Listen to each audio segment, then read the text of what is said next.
at UFC Vegas 23 or the second card on ABC on free television, something that is huge.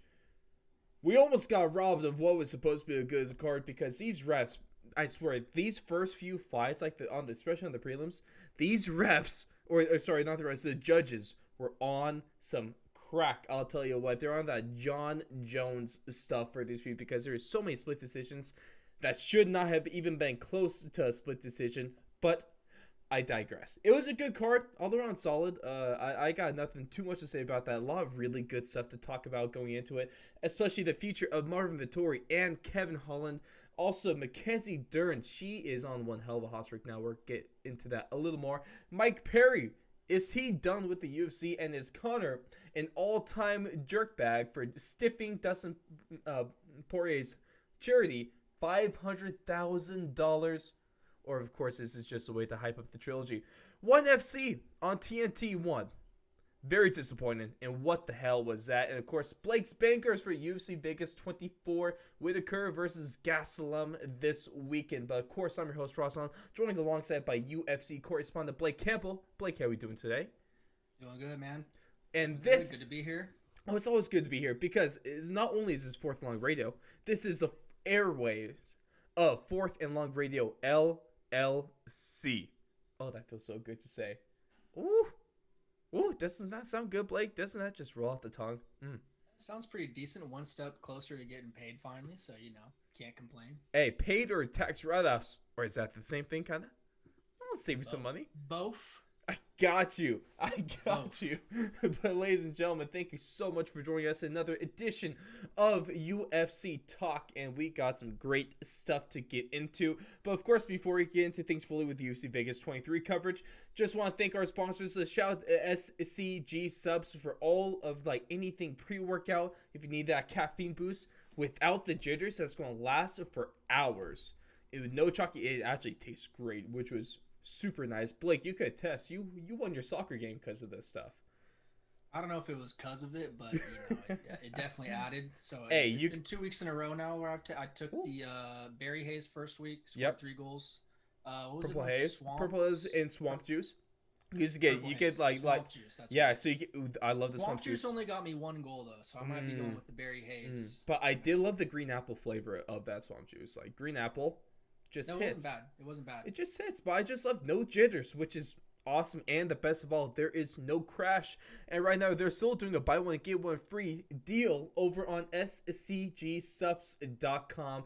Link will be in the bio, as well as shown on the video version of this show.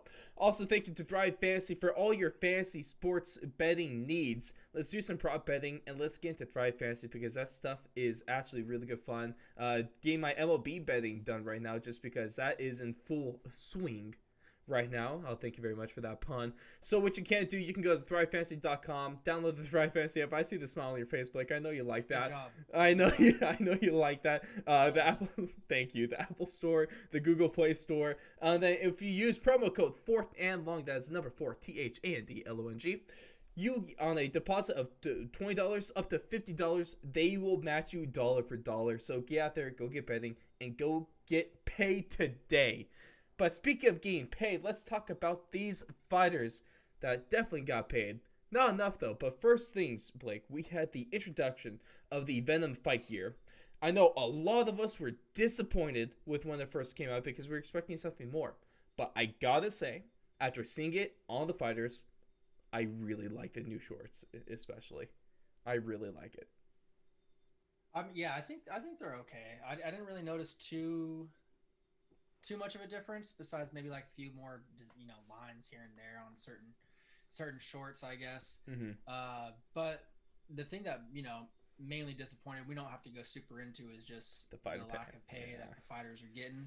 I thought the sponsorship deal might be a little bit better than what it previously was with Reebok, considering taking into account inflation and all these other factors that go on in this crazy world we live in.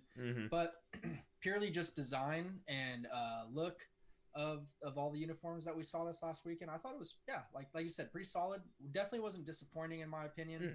I don't even know what people were really expecting in the first place. Right? At one point, it's the UFC. You can't just have super high expectations for a big deal like this. It looks good though. And so the main thing that I'm hoping for is just like, let's continue on that same path that we were kind of going on. Mm-hmm. Like if you're not going to let them have sponsors on their shorts, like at least let Bryce Mitchell have camo shorts, right? Let's let them, like how Chuck Liddell had the Iceman shorts. Oh, iconic. Let's bring back a little bit of some customization to these guys, make it a little bit more flavorful. It's fun. It's just fun. Like the UFC at the end of the day, it's for entertainment, and just seeing those shorts like that it's fun. Catch more eyes, Right. I mean, what is Chuck Liddell without, of course, his vicious striking? But what is he without his Iceman shorts? Those are iconic. Absolutely. So you got to have those. Digressing though, I think it's good. Let's work on the fighter pay, the sponsorships, and let's get those customized and individualized shorts going, because it, like, for the top guys, or for like at least a small amount of them, if they have custom shorts, like Conor McGregor gave him like an Irish flag or something like that, like clovers or something. Ooh, Dustin Poirier with like diamond design on his shorts. That'd be sweet. Hey, some hot sauce. Who knows? John Jones with mounds of cocaine. No. Not that one. I don't know. Either that or some syringes. Just some picograms on that. Something, man. Some dick pills. Oh. Some Viagra. Oh, that's not okay. Let's get to the fights. Man. But how this guy's career has really taken a quick downturn recently, especially a big fan of him like you are, Blake. Mike Perry versus Daniel Rodriguez, and Rodriguez works Mike Perry in this fight. I know when we talked about this, you're trying to be nice and try to say, oh, yeah, he did beat. Nah, Mike Perry got beat the hell up in this one. And so now I gotta ask, what should we do with Mike Perry? Is this UFC run over? I've seen it be reported on Twitter that he has one fight left on his contract, and so I think they're going to honor that. I think they might honor that. I don't know, because he has a fan base. People are interested in him. They want to see him do well for the most part. And even if they don't want to see him do well, that still helps. They're still going to watch. But yeah, this one was kind of tough to watch, man. It's just a little brutal to kind of watch him take some of these beatings he has to go out there and take. Like, think about the Luque fight. I know that one was really close, but just the damage he took to his nose. This fight again, busting up his nose. The Jeff Neal fight, getting busted up. I mean, he's fighting some really talented guys all of a sudden, and they're just going to keep kicking his ass. If something doesn't change. And I'm not trying to poop on the guy. Like, I'm a fan of this dude, so I want to see him do fantastic. I want to see him win every fight, but something is just not clicking. I don't know what the heck it could be. I mean, it's almost like he's kind of gone to a bunch of camps now and tried a bunch of different things, but I don't know, man. It just seems like, I don't know, there's just a missing ingredient or something somewhere. You want to know what that missing ingredient is, Blake? Does it happen to reside in Liverpool, England? And he also currently has a broken collarbone. It's from Darren Till. He has Tom Aspinall on his team. He has some formidable coaches on his team. Darren Till's been offering. He offered again on Saturday afternoon, right after the fights. You can tell the dude. I know there's some animosity between the two a little bit, whatever it might be, but I can never tell if they're joking or serious. I can't either, man. I swear to God, it's not possible. But Darren Till, you can tell, like, Darren Till really is a good dude at the core. Yeah. He makes some really terrible decisions sometimes. Robbing taxis, doing makes some great memes. Makes great memes. Yeah. But he does care for Perry. I mean, if I was Perry, like, why not, dude? He literally said in his tweet over the weekend, like, I will accommodate you and your family. My coaches and teammates will do the same. Like, we want the best for you. Like, we don't even know you, and we want to bring you in and see if we can be that missing ingredient and help you reach your full potential. Because he sees, like, dude, you're a savage, but something's just not clicking. Yeah, it's kind of a shame to see. It's really it's gone downhill really quickly. Hopefully, maybe he's not done. I just hope that on a personal level, I hope he finds what he needs to, because it doesn't look good right now, quite frankly. Now, the next fighter, positive note, because this fighter is on a absolute tear right now. Blake, Mackenzie Dern is destroying and just running through that women's strawweight division right now. And she is a woman on a mission, as she's now won 4 straight. This one with another first round finish over her opponent via armbar over Nina Nunes.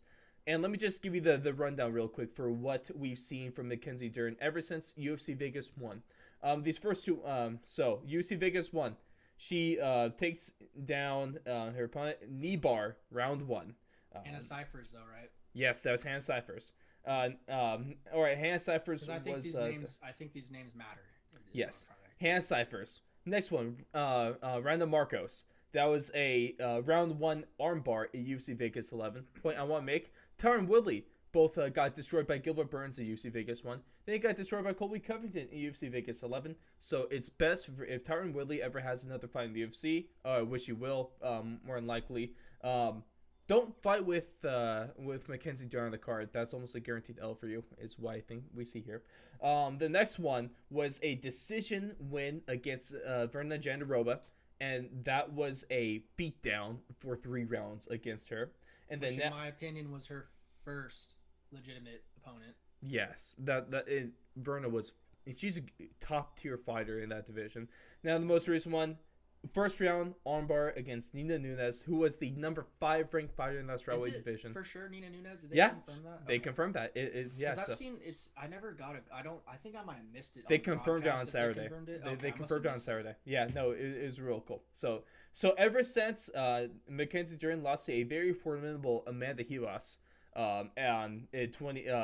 back in October of 2019, that was her first and only loss. She's now gone on 4 straight, all either first round finishes or a domination for 3 rounds, and she's coming for that strawweight title. And could we see her contending for it this year? Man, yeah, she could be fighting for it. She's number 5 in the world now, right? If the she should be go as usual, she should be. I think she should take that spot. Man, she kind of got set up nicely here. She's only had, no offense, she's only had 2 really legitimate, I think, opponents. Yeah. Within her 4-win streak, her 2 most recent opponents. So yeah, I would say she's at least, maybe 1 because of her star power name, possibly 2 fights away from a title fight. Think she might be able to get a title eliminator fight next, possibly. Yeah, I'm saying, because she's finishing. When you're finishing fights regularly and getting performance bonuses, you're put on a fast track. So and now she is broken in the top 5. Yeah. So now you see who's available in the top 5, because and now she's even tied the record too. She's tied the record for most submissions in the UFC strawweight history. Yeah, and so Weili and Rose are going to be tangling up, right? Yeah, that's coming up soon, isn't it? UFC 261, 2 weeks at the time of recording this. Hell yeah. Woo, and we got some added controversy with Rose calling out Zhang Weili for being Chinese, essentially for being a red commie. I didn't see that. Yeah, she said that she's fighting for freedom. Which honestly is something I could get behind as a kid. Rose Namajunas. I missed it. I saw that, something on Twitter about that came out Monday. That's today's Monday, right? The day of recording is Monday. Okay, wow. Yeah, no, because I saw something on Twitter this morning, but I didn't look into it. Not the only beef that came out on Twitter. We'll get to that in a second. I have to work 8 hours every day, unfortunately. Love it. But can we see something like it? Would it be throwing her into the deep end too soon? Or can we get a Mackenzie Dern against Joanna Jędrzejczyk? Yeah, that's what I was just saying. I was just looking up the rankings right now. Joanna's number 2 right now. Carla Esparza, Yan Xiaowen, Zhao Nan, and yeah, then, but like, so what's up with Zhao Nan? I don't know. I have no idea. It's been a while since we really heard from her. That's what I'm saying. Like, how is she number 3? Because she hasn't lost, I guess. But who she fought? Man, I don't know. Mackenzie Dern. Claudia Goodell. Okay, so she has actually. At the least, Carla Esparza. At the most, I'd say, if you really want to test her. All my doubting of how do you say her name again? I took a guess. She's got a nice record, dude. She has a great record. It feels like it's been a while. It's been since Santos and Teixeira, November 7th of 2020, so a little bit. Yeah, a little bit. It looks like she fights about twice a year, That, just about. that's fair. But Yanni and Jacek, if you really want to have this is perfect though. Honestly, I would say this because for both fighters, you could easily make this a title eliminator fight. That the winner of this for either fighter, you can. You're tripping crazy. They're not gonna put her up against Joanna, bud. They should They're though. gonna put her up against Carla Esparza. Mark my words. So then she sparks Esparza in the first round, and then she gets Jan. Then it's either gonna be Then there's no running away from Jan or Joanna. Or you can, but no matter what, Jan might not even have to fight for another title fight. Jan, bro, like that would be a crazy cool fight. Joanna doesn't even have to fight for a next title shot. To be honest, another Chinese. Are they both Chinese? They're both Chinese, right? Yeah. No, Joanna. Another Chinese. You saying Joanna? Yes, sir. No, Joanna's Polish. Or I know she's Polish. I'm saying but her last fight was against the champion Chinese. Yeah. There you go. I thought you were tripping for a second. I'm just saying. Hey, Joanna has that Polish power. If she fights Chinese people, she'd be putting on fights of the year. Hey, let's just see another show. I would love that fight. That's how you book this strawweight division. Do 4v5 and 2v3. That makes mathematical sense. Hey, I like math, Blake. I do like math. Just kidding. I don't like math at all. And one thing that's also tough to see is a grown man getting choked unconscious by another grown man.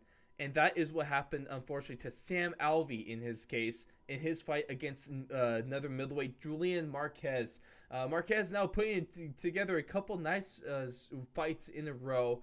One hell of a fight between these two guys. It ultimately gets Fight of the Night awards, so both guys get a nice bonus. Man. Jeez. Julian Marquez, he looks like animal. Once again, another great win, and then once again, another fantastic call-out as he calls out the Kansas City Chiefs' very own Travis Kelce, Patrick Mahomes, and Tyreek Hill to a badminton or pickleball competition to figure out the baddest man in Kansas City.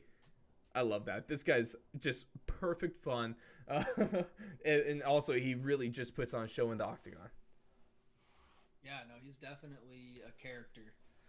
Making use of his camera time, making friends. It seems like. I mean, he's got Miley Cyrus's information probably now. He's got Travis Kelce, Patrick Mahomes, Tyreek Hill hitting him up. Dude's just winning at life, really. Right. I mean, and like you said, the performances have been matching how his call-outs have been going. You know, they've just been stellar.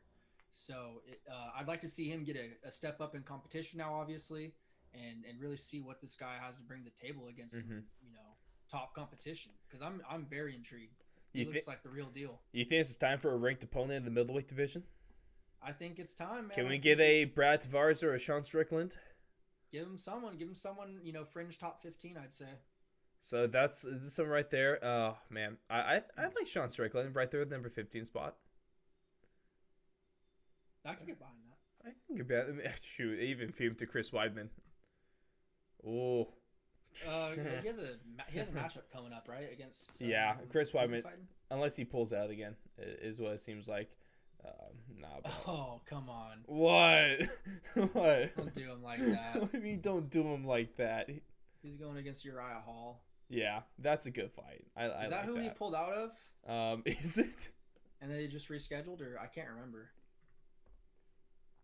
Do we ever know? Yeah, it's Chris Weidman. Who cares, right? Who cares? We cared like 7 years ago.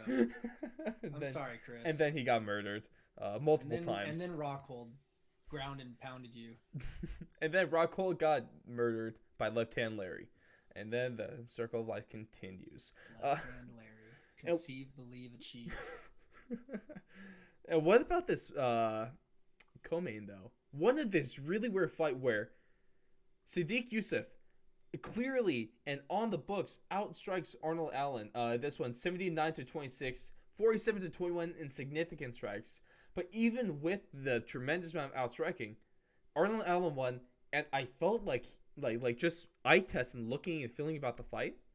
Yeah, I thought he won too. It was really weird. Can you even describe what went down? It was a weird feeling.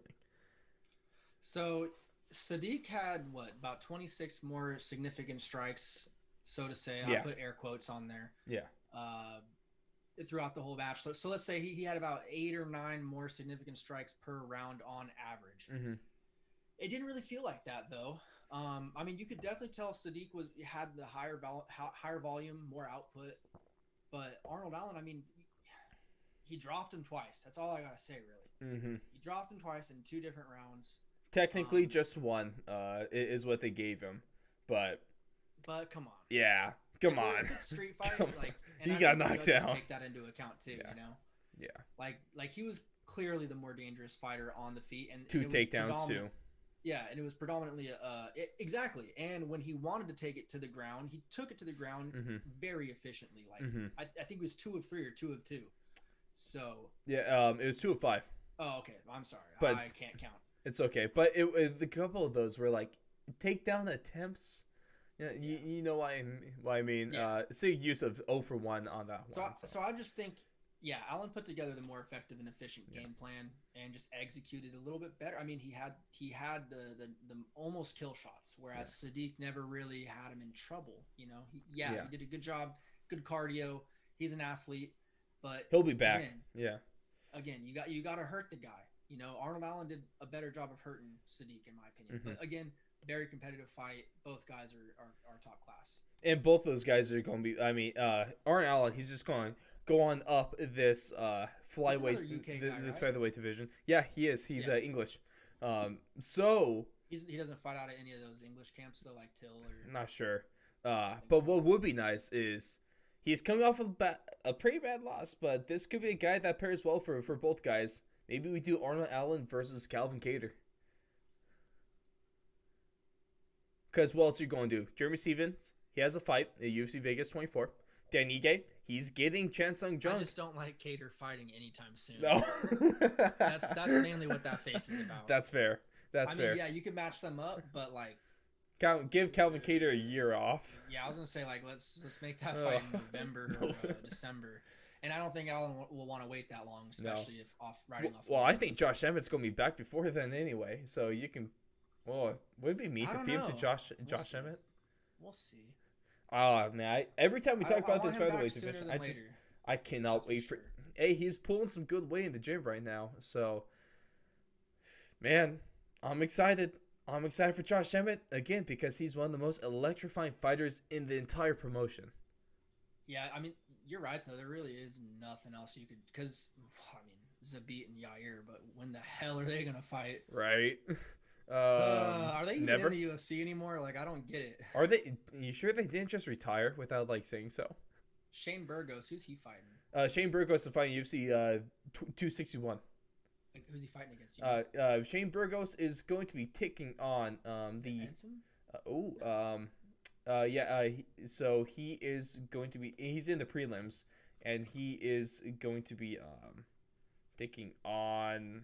Man, who was it? I don't know. Remember Shane Burgos? Hey, speaking of Josh Emmett, let's talk about Shane Burgos. Jeez. Right. Who else, man? Shane Burgos is. Yeah, it is. It's Edson Barboza. Yeah. So I like that matchup. For 262. Also, yes, 262. Sorry. Man, I love this, man. That's a crazy good fight. Oh, that's a good fight. And also, UFC 261 is shaping up to be amazing. UFC 262 is shaping up to be amazing. Oh man, I am so ready for this fight or card of the year. I'm already going to give it to it. Card of the year. 261. 262. Hey, but. We might get fight of the year at UFC 261 with Shevchenko Andrade or even Jenge Namajunas. So we'll see there. Love these guys though. But let's see before. Wait, who's Amanda Nunes fighting on that? Amanda Nunes is not fighting on that one. Namajunas. Oh, you said Weili Bro, yeah. Okay. I thought you said Nunes versus Weili. I was like, what the hell are you talking about? Oh, no way they're fighting each other. That'd be cool though. That'd be cool, but that'd be kind of mean. That became mad news with murder. And speaking of murder, let's talk about what Marvin Vettori did to Kevin Holland. No, it wasn't. He murdered him on the scorecards. That's for damn sure with a 50-44. Oh man, but this is exactly what we're all expecting to happen. Kevin Holland, he has wrestling, but not against a black belt in jiu-jitsu and a high-level striker in Marvin Vettori. Vettori lands a middleweight record 11 takedowns in this fight, And now Kevin Holland has lost in only span about 3 weeks. He's lost 10 straight rounds and taken down 17 times in those 10 rounds. Do you think he for sure lost every single round of that Brunson fight? You don't think he won that round that he got the knockdown in? All right, 9 out of 10 rounds he lost. I was gonna say I think he won that round. I think that you're right. I think they gave it to him. Because I mean he had him almost finished. Yeah. I think Vettori in the lead up like just said it so perfectly, and I can't remember if it was after the fight or I can't remember when it was that he was saying it. It might have been during UFC Destined.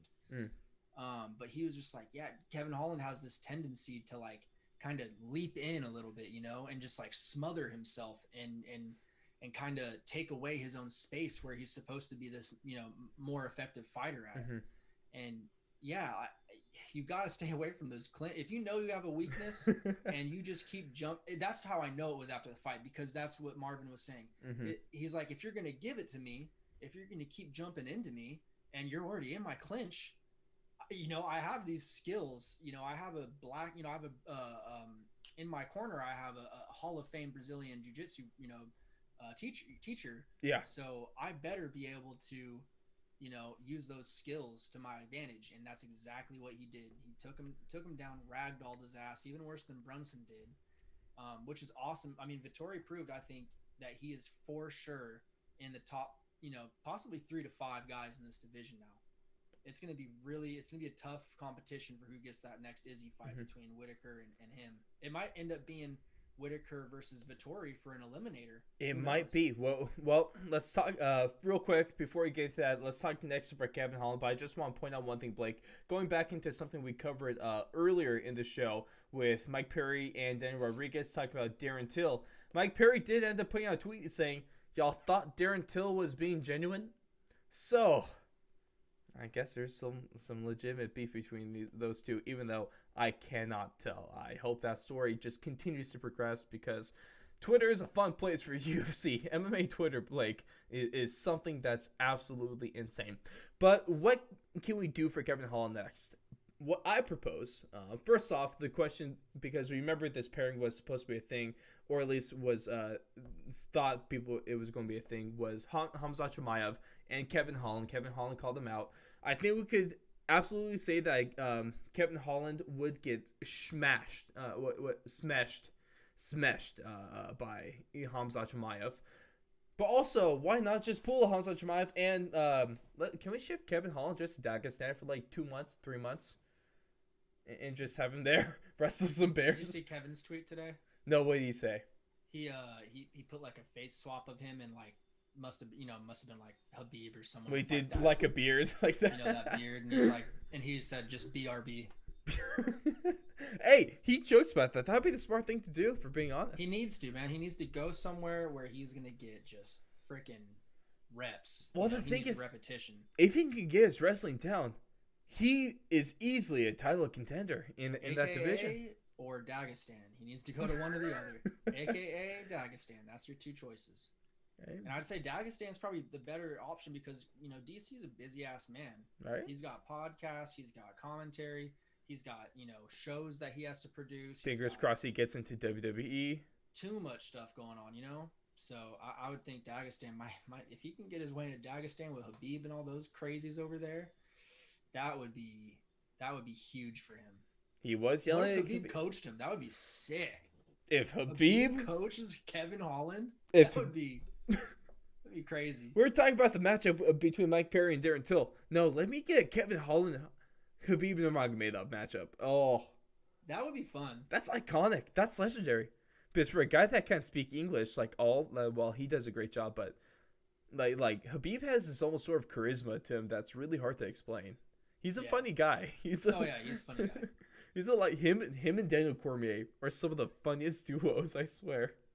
I love watching that stuff. But now, more importantly, what is next for Marvin Vettori? Oh, that almost rhymes. Oh, damn, I almost did that. Blake, you still hate me for that. It's okay. So, we have a few options we can go with right now because Vettori, it's hard because if he did this to a Darren Till, if he dominated Darren Till 50-44, yeah, Vettori title shot all the way. I'm cool with that. But the problem is now yeah, he dominated, but it was against Kevin Holland. No disrespect to Kevin Holland, but is a lesser opponent than Darren Till.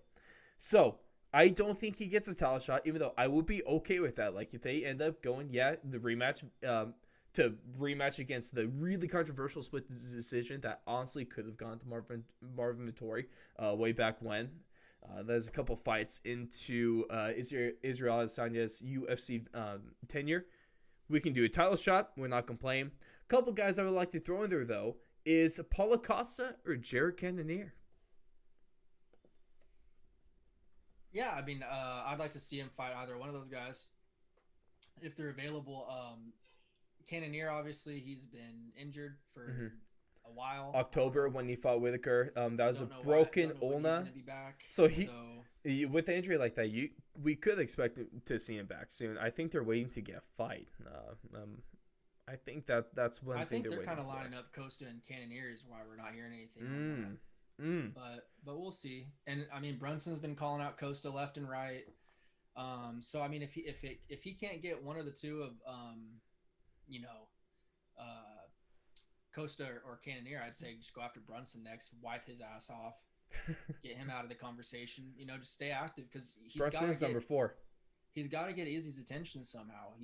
It's really tough. Yeah, Izzy's kind of being a DB with this whole I don't want to do rematch things. It's I kind of lost my liking for Israel, if I'm being honest. He's kind of been annoying the last little bit. I just want to see him fight middleweights again. That's it. Yeah. That's all I got to really say about it. And one of the curious things, too, is you could also say, maybe he fights, like you said, Blake, the winner of Whitaker versus Gastelum. And why I think should happen is that if Gastelum beats Robert Whitaker, then you do Vettori versus Gastelum for a title eliminator fight. That wouldn't. I mean, I don't know. I don't know if that would happen. They're teammates. Yeah. They're teammates. I don't know. It would be very. That would. Matchup wise. Unless it's for the championship, I think that's the only way they would fight. I do not think that they would let that happen. That'd be a tough one, though. But if Whitaker beats Gastelum, like I think he should, Whitaker should get a rematch. I really want to see this rematch with Whitaker and Izzy. That's a fight. That's a championship fight. I'm doing all the dirty work for Adesanya. I mean, he's taking out everyone for him. He's taking out Cannonier. He's taking out Till. He's going to take out Gastelum again. What else does he need to do to get a title shot again? Like honestly, the only guy he's lost to recently is Adesanya. Yeah, and he lost him after having a super long layoff off an injury. I could go with seeing that fight, and if he gets beat again, oh well. Okay, now we know Izzy's the best for real. But still, I think Whitaker didn't have his best night that night. No. I think we can easily argue that. And I'm still not even sure if I think Whitaker can even beat him. But I'm just saying, I know for sure Whitaker could look better than he looked that night. Yeah, Whitaker now looks better than he did. I would argue that today's Robert Whitaker looks way better than what he looked like as champion. This is the most dangerous Robert Whitaker we've seen, Blake. And with him, full fight camp, with fights over the year, and going into a title shot, it's a whole different fight. It's with Izzy coming off of a bad loss, too, to Jan Blachowicz.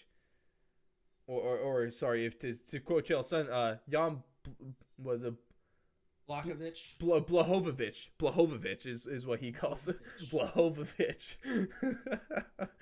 Chael's son, you never disappoint. But that's what I want to see.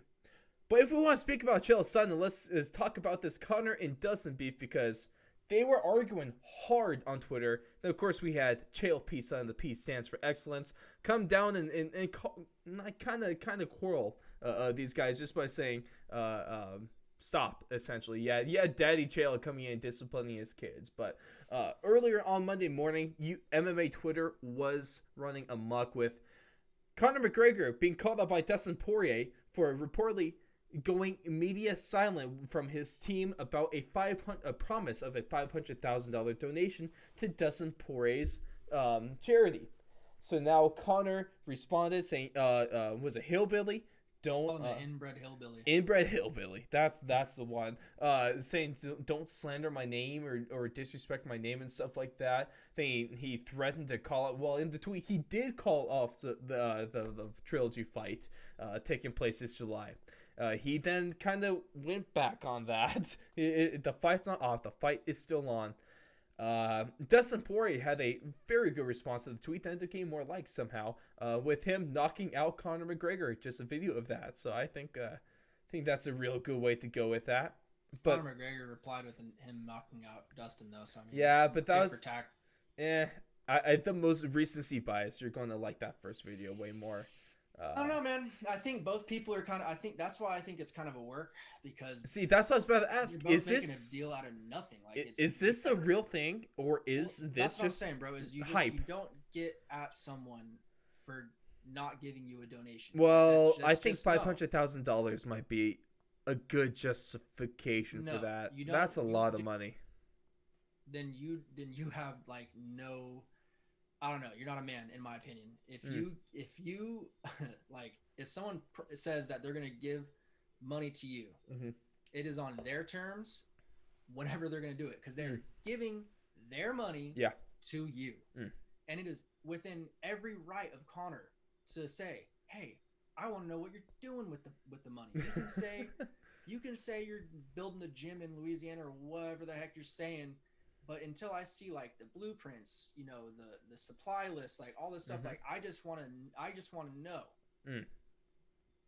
I mean, and you can go on Connor's Twitter. That's a word for word, basically exactly what he's saying. And he's even saying like, I was still planning on giving that money to you, and I still probably will. But you calling me out in public like this is completely, you know, just not what you do. It's just disrespectful, really. It's something that shouldn't be aired out in public unless. I mean, dude, think about it. It's April. A couple months have gone by. Like, come on, dude. It wouldn't even be a past due invoice at this point if it was invoiced. So I mean, chill out, Dustin. That's why I think it's a work. See, Blake knows this because he has experience in the finance industry. Technically, yeah. My boy, right there. Flex on them. Of course, I'm in the finance industry, my guy. Take care of all the charter schools around California and Nevada. Flex on them. Accounts payable services, you just hit your guy up. I got Flex on them. Of course, we in the financial business because we in the money making business. Please donate to us on Patreon. Love you all. So more money. So this whole thing, it seems like a really good way, or maybe not a good way, but a way to promote their trilogy fight. Because Conor brought in the trilogy fight to this equation, so I think it's fairly obvious. But I don't know if they're both in like cahoots, like a Bisping like a Bisping kind of GSP kind of thing where they were purposely arguing at the press conference and then cool afterward. I think they both know that this is going to build it. Don't know if they planned on it, you know. Kind of one of those type things, but they both know what they're doing. Let's be real here; they're both professionals at this. Especially Conor. I don't think Conor would not give him $500,000 if he said he was gonna, like. Conor is known for being a very generous, you know, guy. Yeah. Look at his track record, man. He's donated so much money just in the past year. Yeah. To all this COVID relief, like he's built homes for the homeless. He's donated masks and other supplies that were necessary for COVID. He's done so much, man. So I really don't buy the whole his team has lost contact with my team. Blah, blah, blah. I think it's just such horse trash. I think it's a lot of fun though. In maybe a bad way. In one of these ways. I just don't like them trying to, you know, poop on each other's name like that. It's just I'd rather them just call each other inbred hillbillies and then just get on with it, you know? Like just I like the first sentence. Call him an inbred hillbilly. Call him out. Yeah, call Dustin inbred hillbilly. Dustin can go call Conor McGregor some tiny midget leprechaun with his pot of gold. And Lucky Charm leprechaun. And let's move on. That's all we need. Man, that gets me fired up. We don't need to accuse people of not donating and whatnot. Right. Hey, but at the least let's just insult each other. I am excited for this fight, and I'm looking forward to it. One thing I was kind of looking forward to though, Blake, and was very disappointed was ONE FC on TNT 1 because first off, I just got asked the simple question to everyone out there. Simple question to you, Blake. What was that? What was that? I'm so not only that, but like, so ONE FC has sucked, and not only I've been trying my hardest, man. I want to get into it. So I'm trying. First thing, First thing is ONE FC. They said some. I mean, maybe I just can't read or something. But they're like, yeah, the whole card's on YouTube. Yeah. I'm like, all right, cool. So I have the card on YouTube. And the next thing you know, they're like, oh yeah, you got to download the TNT app because I was like, okay, it's gonna be on TNT. It keeps saying it's gonna be on TNT. You go on TNT, they're playing like Wonder Woman or something. I don't even remember. It was a ridiculous Hellboy 2, maybe. Hellboy 2. And I was Oh like, okay, no. this is definitely not it. And so I had to. It took me like 5 minutes to download the app, make an account, connect my TV provider, finally get it up and running, screencast on my TV. And by then, Eddie Alvarez already getting DQ'd for some stupid ass reason. I was pissed, man. Those punches clearly hit the ear. Cuts out when they try to interview him. Oh, it's like, man, like the announcer sucked.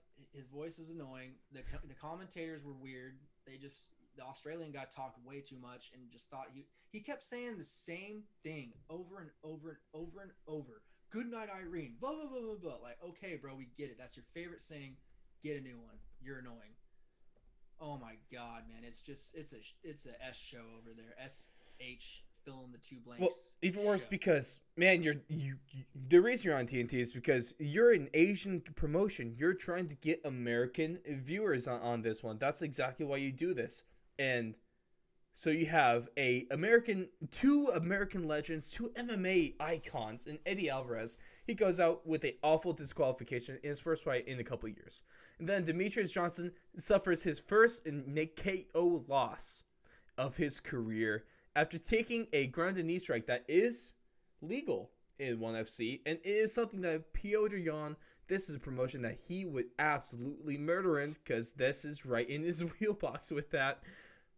And then, so that both those things suck to see. Also suck to see Demetrius Johnson being a flyweight fighting a featherweight for somehow that got passed. Like, what? His opponent was giant.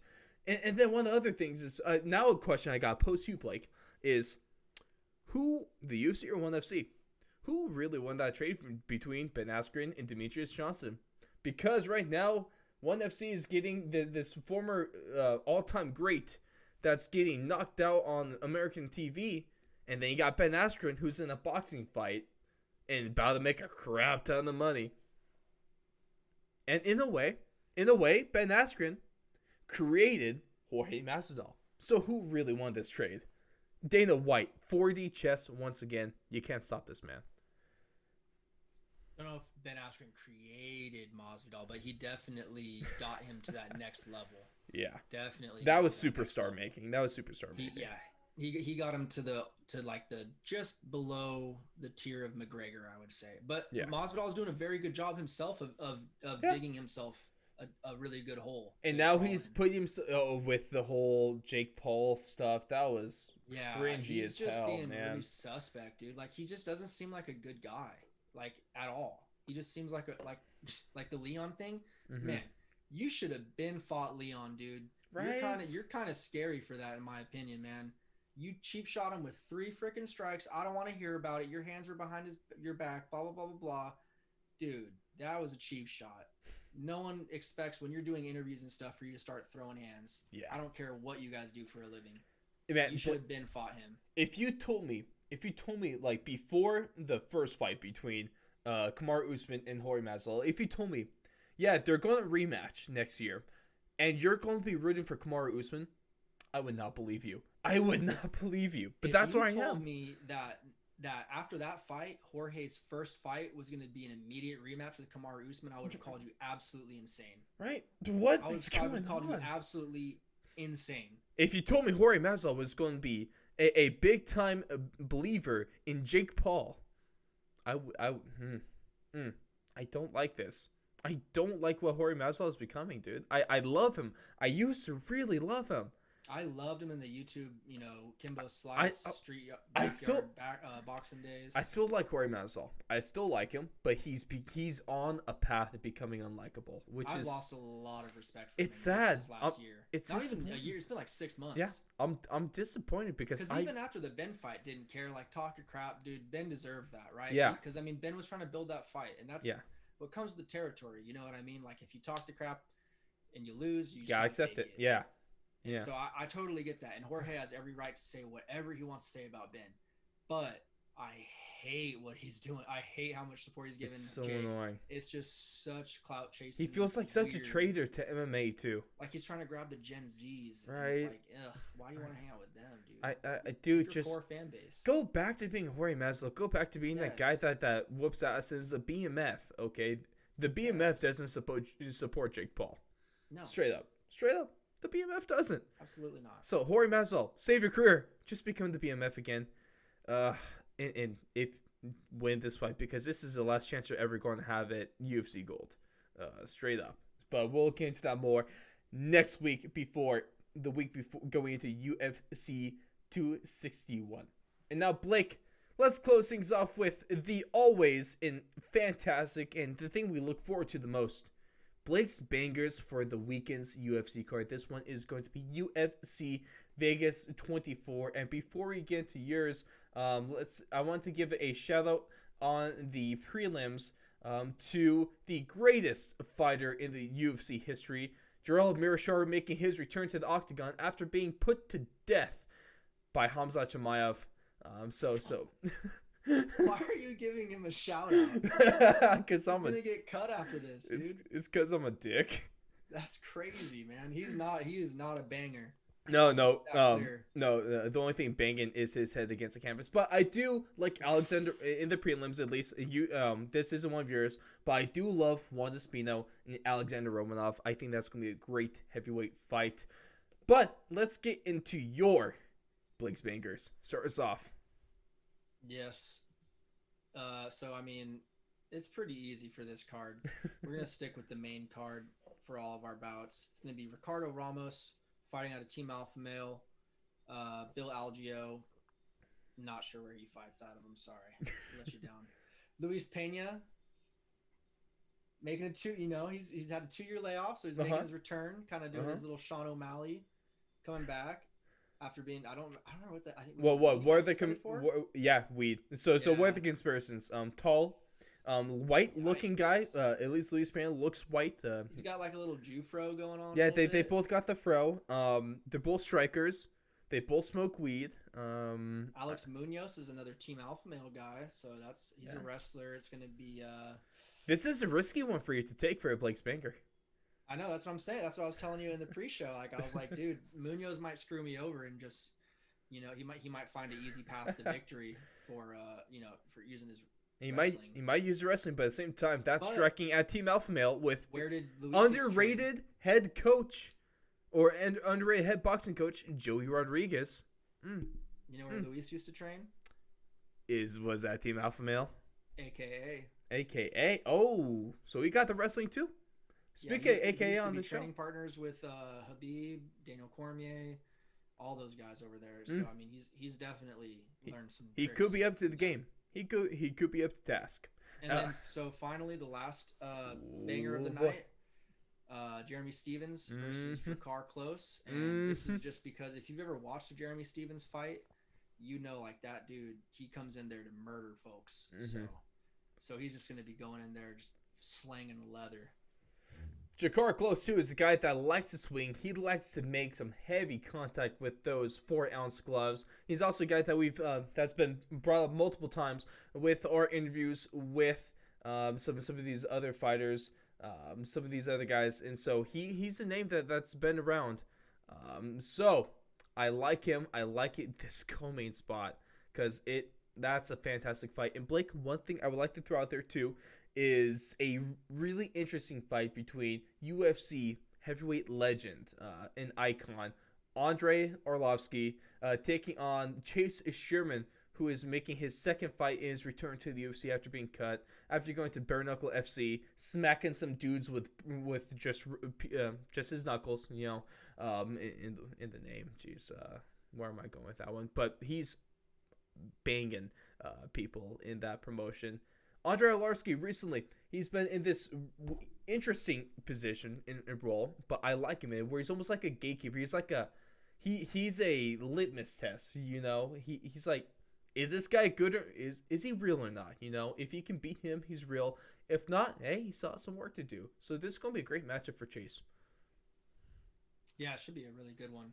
Like you were saying, I mean, Arlovsky's kind of turned into that gatekeeper, so we're gonna get this good test for Sherman to see if he's ready to keep rising up the ranks and get another shot at that road to gold. Yeah, and I think he has a good chance at this one. Arlovsky's been doing the job to some of these recent guys where he is not just quite out of it yet. Some of his recent losses, Augustus Sakai. This is in 2019, so a guy rising up the ranks in the UFC heavyweight division. He lost to Jairzinho Rozenstruik. Of course, we all know where he is in the heavyweights right now. He did have a couple good wins against Sandra Bozen. Such a fun name to say. Rozenstruik. Jairzinho. Then Philip Lins and Tanner Bozer. Arlovsky beat both those guys. Both those guys are still on a path for greatness in that heavyweight division. Then most recently, he lost after getting choked out against the cage by Tom Aspinall back in February. So he's fought talent. He's fought legitimate talent. And don't let this 30-20 record deceive you, Don't let it, because he still can surprise you. It's going to be a tough fight, but Blake, I'm looking forward to this card. Another solid card warming us up for UFC 261 and the return of fans in Jacksonville with 13,000. Or is it 15,000?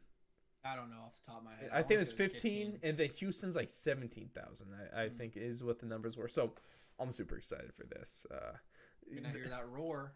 Ooh, gonna hear that roar. And speaking of the UFC Apex, you're now the second all-time in for the host or the amount of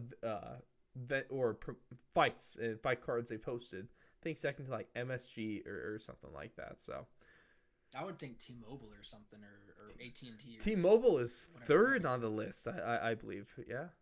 Yeah, because I would think one of those Vegas venues, because it seems like they're always in Vegas. Hey man, but that UFC Apex, the UFC is getting their money's worth with that setup there. So they've been doing good. But man, looking forward to this.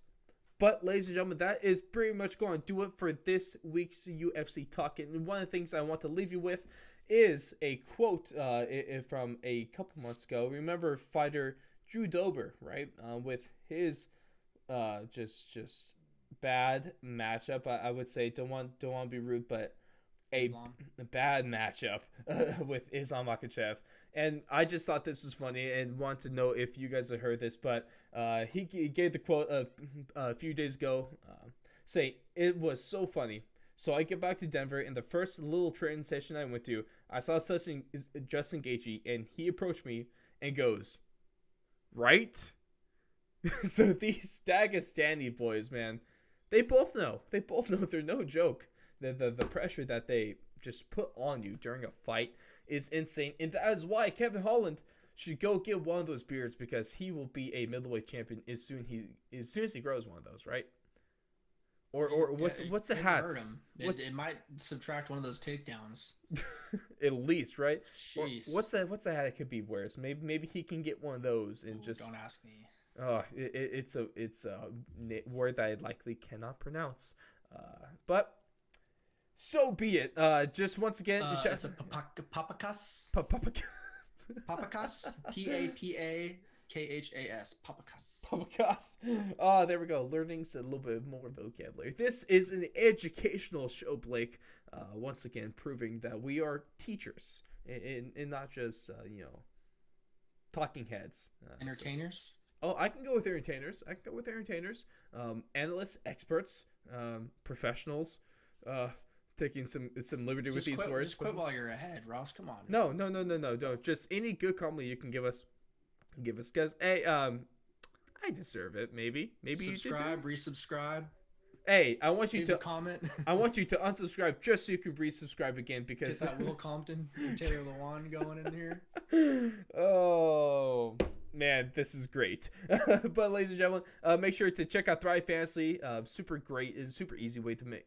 A fairly easy way to make money, especially when they're giving you a great deal with the promo code 4th and Long, scgsubs.com. Get in on that BOGO deal going on right now, because it is ending soon. And then lastly, just want to give a big thank you to our Patreon sponsors. To become a member of this prestigious group, one of the most prestigious groups on all of the internet, you just go to patreon.com/4thandlong and get started for just $1 a month. A couple more tiers besides that too. You get a lot of really good stuff. You either get discounts on merchandise, you get early releases, you get behind the scenes stuff. Just go to patreon.com/4thandlong once again and get started there, and you could check out all the great benefits that come with being a supporter of our show. And I would like to give a big thank you to the ones that we have. Shout out to Ray Rodriguez for all your card collecting needs. Go follow at the Big Bat Box on Instagram. Shout out to Neil Wiley and his YouTube channel, Chosen Problems. And last but not least, thank you so much to Ryan Watson. We love all of you. And Blake, one word or phrase to describe your feelings about UFC Vegas 24.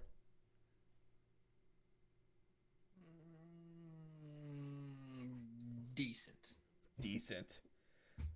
Either decent or takedown, because that's what Kevin Holland makes me think of now. Take down, just like YouTube. Please never take us down, no matter what we say. Ladies and gentlemen, we will catch you in the next one.